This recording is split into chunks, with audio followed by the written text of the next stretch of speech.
What's going on, Junkie Nation? Gorgeous George and Goes are back. We got an MMA superstar with us. He's coming out of retirement to fight at Eagle FC, and it's going to take place on January 28th. His opponent will be Gabriel Checco. It's the one and only Sugar Rashad Evans. What's up, Rashad? How are you? I'm good, man. How about you, Gorgeous George? All right, man. Hey, listen. I failed to mention the winner of the Ultimate Fighter, a world champion in the light heavyweight division, Hall of Fame. Seriously, the career you've had. This was kind of a surprise to see you come back. Was it just competitive juices? Yeah, man. I've been trying to, get myself into a fight for a while now. I feel as if I've been just training for a while, just having fun with it. But then I got to the point where, I kind of started thinking like, man, maybe let me just get a few more and just see what happened. But I'm excited. It's been a lot of fun to just kind of get back into it and just, start to train again like old times.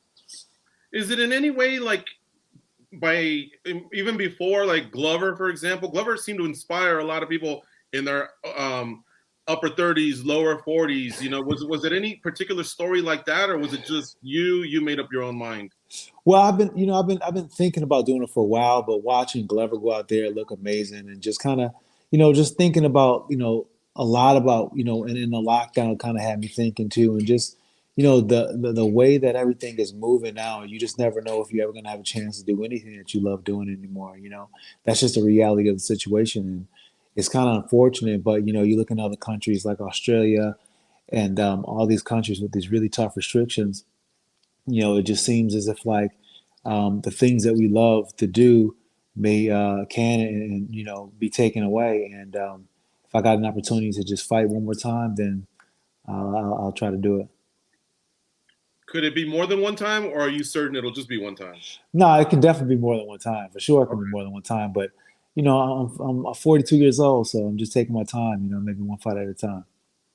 And what about calling the desk? I guess I haven't been to a show where I've been close enough to see what it's like for you. Like, for example, when Chuck Liddell, when they show him at the fights, he's like, he's kind of reacting. And are you the same way? Like, again, was it just others that stoked that fire, or have you been like at peace? Is this just more like a prize fighter decision? Yeah, it's more or less like just something that I want to do.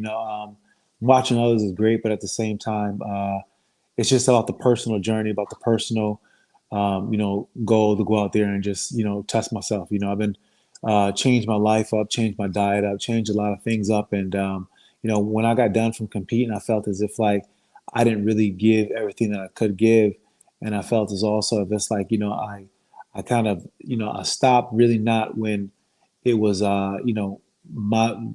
my biggest choice to, you know what I'm saying? I felt as if like I more or less stopped based on, just the emotion of how I was feeling at the time and just, I couldn't really figure things out on a certain level. So then I was like, I can't compete like this. But as I started to really, do some, soul searching and just kind of figuring some things out of myself, I got the desire to compete again. So I was like, let me just try to see what this desire is truly leading to.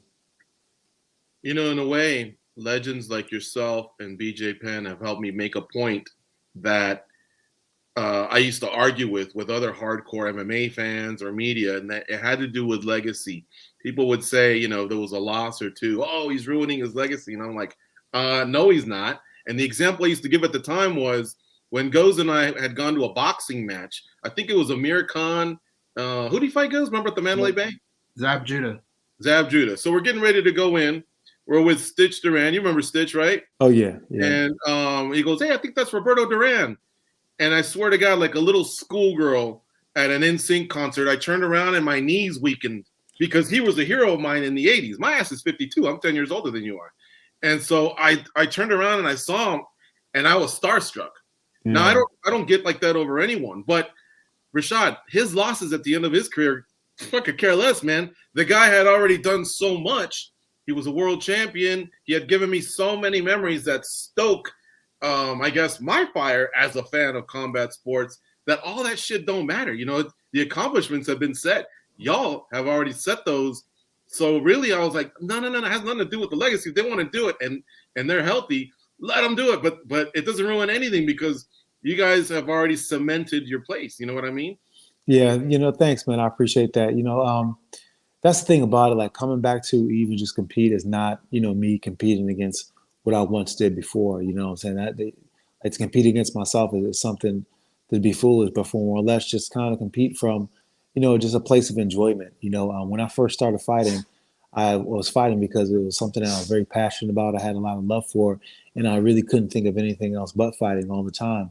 And I was like, the only time I would ever do another fight if I felt that feverish about fighting again, if I really truly enjoyed it.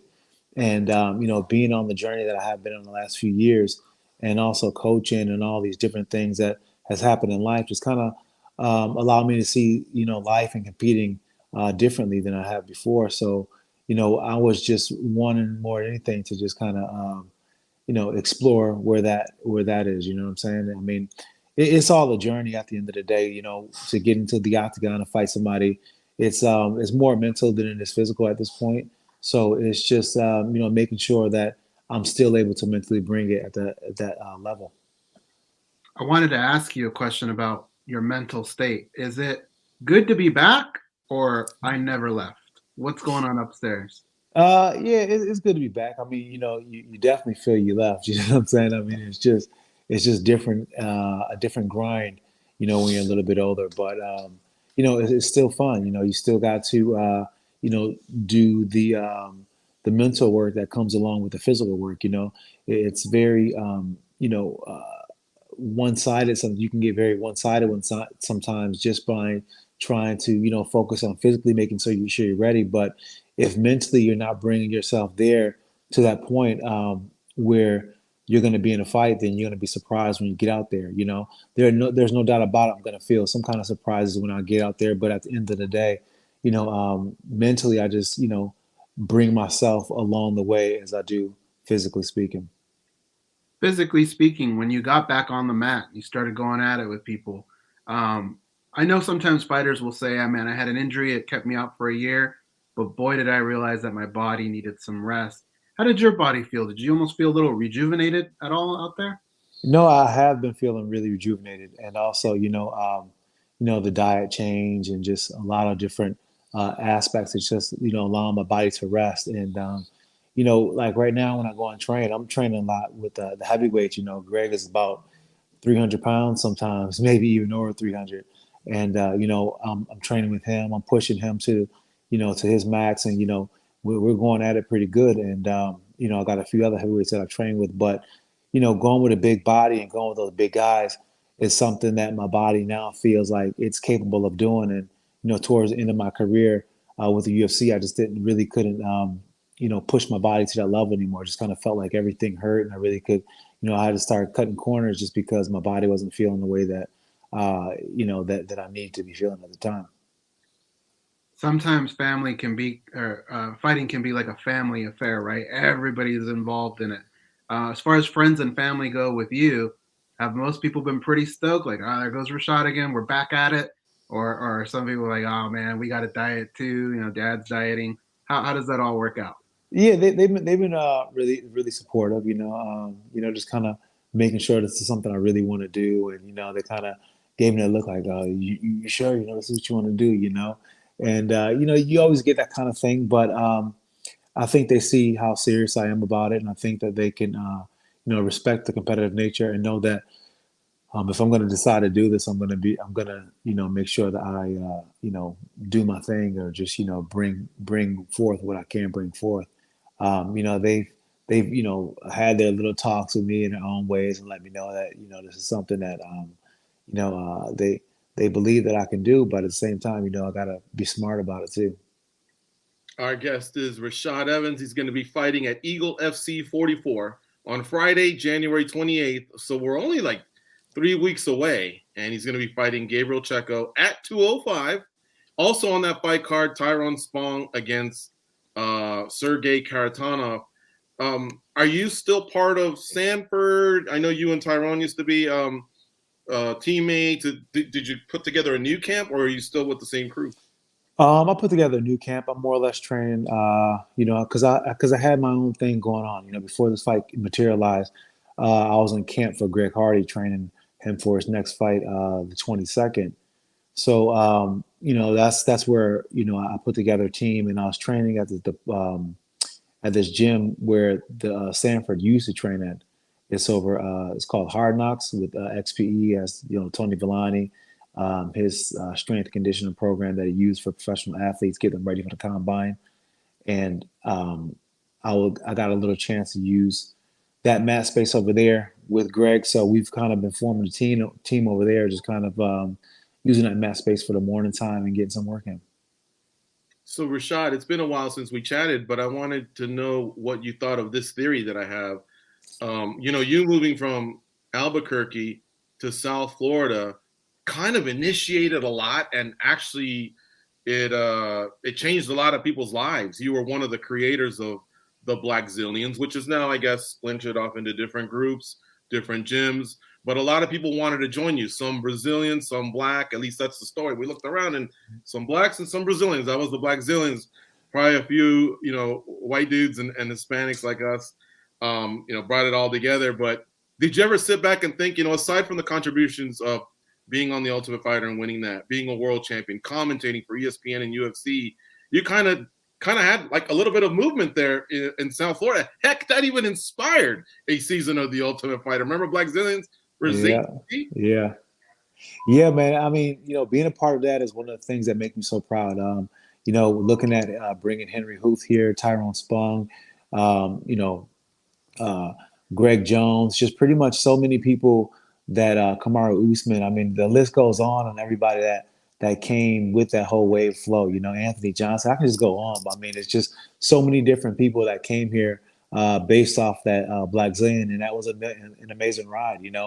The true testament of the talent that we had at the Blackzilian. You look at guys like Kamaru Usman, Luke Vincente, Gilbert Burns. And also you got Jason Jackson over there in Bellator doing this thing, about to be a world champion. So, we really had a really good program, brought some of the best coaches in the world, Mario Sperry,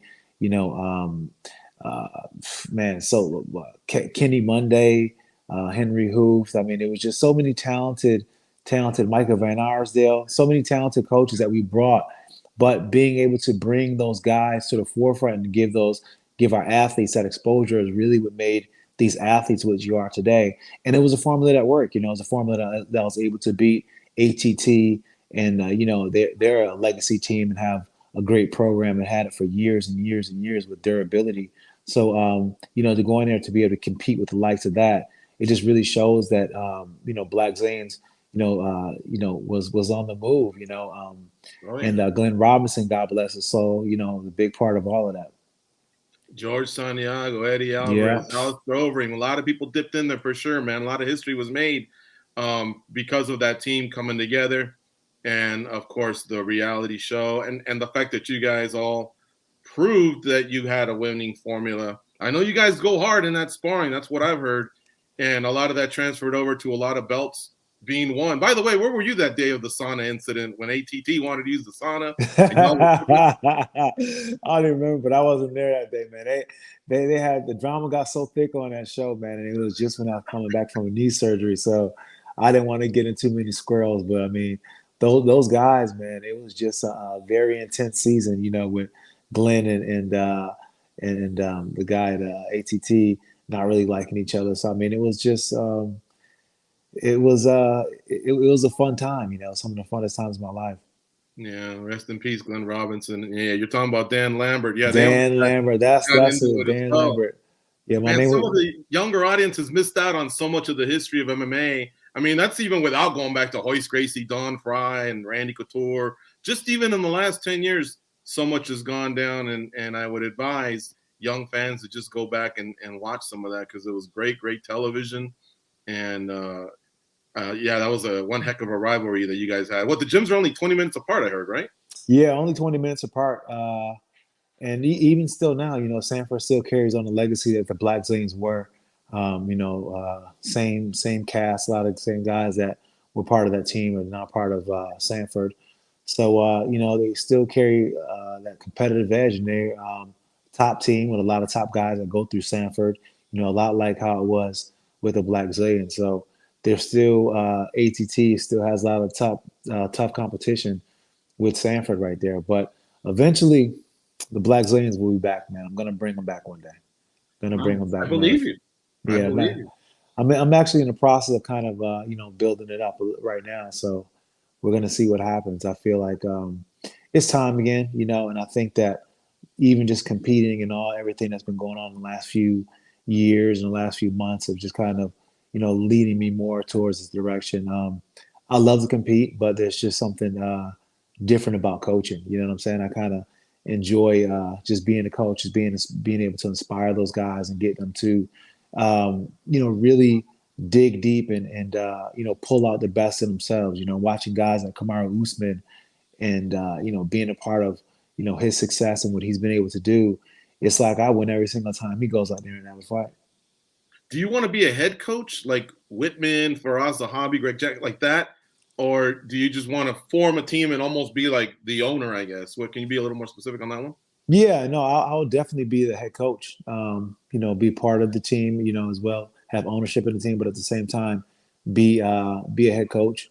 Being in there, just making sure those guys get it. Because it's not all physical. You can watch a fight and people think it's all physical, but when it comes down to it, when you're at a certain level, the physicality is part of it because everybody's so good at that level, but it's more mental. I beat a lot of guys that were better than me, but it's just mentally being able to bring it and being able to have somebody, a coach that can really tap into the mindset of what it means to be a fighter is really important. I think back to like Greg Jackson. One of the biggest things that Greg Jackson got us to do and really got us to really be recognized out of Albuquerque was he just bred a mindset that was just like a doggish mentality. He would mentally destroy us to the point where we felt as if like we were indestructible, and he would, say things about, samurai accept his death and all these different things where we'll be like running up the mountain and we'll be,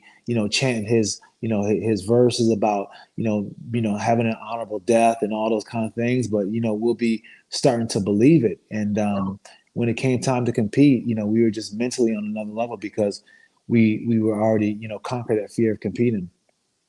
Wow. I mean, yeah, I knew Greg had that Jedi mind that they talked about, but I didn't know he was so dark like that. He always gave off more of the vibe like, "Hey, how you doing? How about I mow your lawn today? You got my." Now, see, when it came down to training, Greg would kick your teeth in because he was like, "Look, you can lose. That's okay, but listen, you're gonna make them feel you. That's the whole thing. Like you can lose a fight, but this guy is gonna know that he's been in the fight. He's gonna know he's been in the war. It's all about just making sure that your will is not gonna be dominated by anybody else's. And he really brought you to that place before the fight. Is there anything you didn't do in the first, I don't want to say your first career, but before retiring that you had regretted that you hope to do in this fight or this next set of fights? Nah, there's nothing. There's nothing. I'm not in here to prove any point like that. I'm just out here just to go out there and have fun. I think that it'd be silly of me at this point to kind of put that kind of pressure on myself. At the end of the day, this is a win for me in general. Just being able to go out there and compete and test myself at this level. I don't want to add any pressure like that. I guess what I meant more was like a Showtime kick or that Anderson elbow that he did in Like a 2005 highlight, like or another highlight. yeah, just something like bizarre. Like, oh, sometimes I used to remember Carl Parisian. Yeah, I He remember used to have Carl. some of the nastiest judo throws, and I used to wonder why that doesn't get replicated. That was his thing, and every once in a while, Yeah, I appreciate a great judo throw. yeah, I know what you mean. I mean, nah, I mean, there's nothing like that. I mean, I just just want to go out there and flow when I'm fighting, and let it happen, and then whatever amazing happens out there. And I mean, I think that's just the key to being present. When I had my biggest fights with the biggest highlights, I was just very extremely present at the moment and just truly enjoying myself. So I feel like as long as I'm in that mode, then something magical definitely can happen. Okay, last question, because I wonder weird shit like this. But if you're in Vegas and things open up again and you're at the Encore, What happens if you see Quentin now? Can you guys just laugh it off and have a drink, or do we still need to separate everybody? Nah, me and Quentin are actually pretty cool nowadays. You know, Nice. yeah, we're pretty cool. We did a movie together, Boss Level, and we got to play some German twins. So it was good to kind of sit down and work with him. Just really, we spent a lot of time together, and we just talked about past fights and stuff like that, and just we even trained together a couple times. So it was pretty cool to get to really know him on a level because getting to know him in that whole fight situation, I got definitely had a lot of respect for him. But at the end of the day, you just feel like you never know the real person. But getting a chance to work with him and just kind of spend a few days, a few months together, actually a few weeks together, got me a chance to really get to know him. German twins, though? What's the angle here? I know, man. I know. I watch a lot of soccer, so trust me. I've seen brothers that represent Germany all over the country and everything. That just threw me off a little. I'm old school. How did we figure here? I don't know, man. It was a funny direction, and I was just me and Goes couldn't say, yeah, we represented Antarctica in the Olympics, or you'd be like, what? That's a trip there, But. I know it was funny when we had to like even speak German. Nice. All right. Well, when can we see that, or did it dip out and I just missed it? No, it's out. It's all. You can check it out on Hulu. It's out on Hulu. It's a really good movie. Yeah, I'm gonna have to check that out. All right. Hey, man, we appreciate the time. Well, late on a Sunday. Sorry for, I guess, taking up almost 30 minutes or 25 minutes, but we appreciate it as always. And we're really pumped up to watch you fight and compete again. Been big fans from the very beginning, and we get to see you go, make that walk again. Thank you. I appreciate it, guys. I appreciate the support, and I appreciate the interview. And I look forward to talking to you after the fight as well. Nice. We will. All right. Count on it. See you, Rashad. Take care.